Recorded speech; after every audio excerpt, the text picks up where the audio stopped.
First-time visitors to Paris are often in a dilemma about tipping every time they head out for coffee or food. With the still relatively weaker Canadian and American dollar punching a hole in the budget of the average tourist, over-tipping is the primary concern haunting travelers. But most people are also concerned about looking like a miser when they tip too little. So, what is the perfect balance between overspending and not seeming like a cheapskate?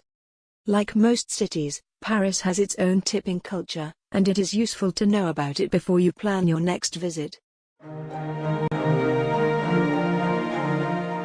In Paris, a 15% service charge is already included in the bill. However, you can pay anything between 5 and 10% of the total bill amount at your discretion. However, that does not prohibit you from tipping more if the service was exceptionally great.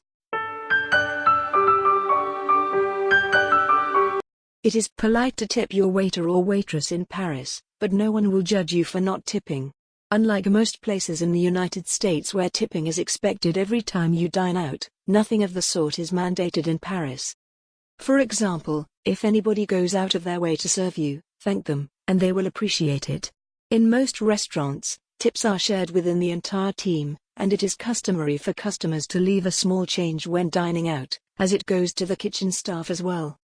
With that being said, if you have had a simple course with minimal or no service involved, tipping is entirely at your discretion. No one will expect you to leave a tip, or judge you. Since large groups create additional work for the kitchen staff and servers, it is customary to leave a decent tip. A small sum from every member should suffice. In most bars and brasseries in Paris there is a small tip jar. Individual tipping is not expected, but if you leave some spare change from your bill, the staff will be grateful. Tipping hotel porters is customary in Paris and they do expect something in exchange for their labor, as do concierges, when you feel that they have provided exceptional service.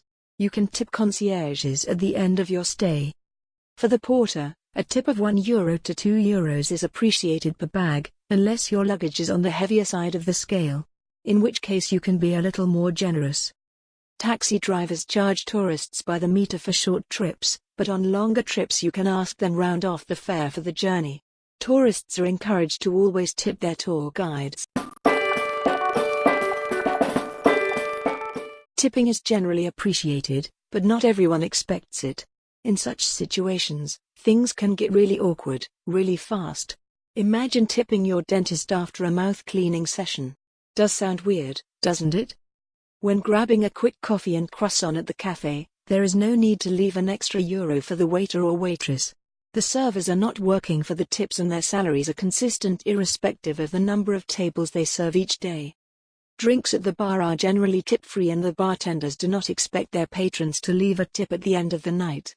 That is a piece of good news for the fans of happy hours. In a simple restaurant, if a waiter grabs your coat and places it on the hook, there is no need for payment. But in nicer restaurants, especially if it has a coat check, leaving €1 per coat is expected. The general rule in Paris is the less something costs, the less likely customers are to leave a tip. Leaving 15% on a coffee that costs €2 is unnecessary. If you've enjoyed this video, subscribe to our channel. Thanks.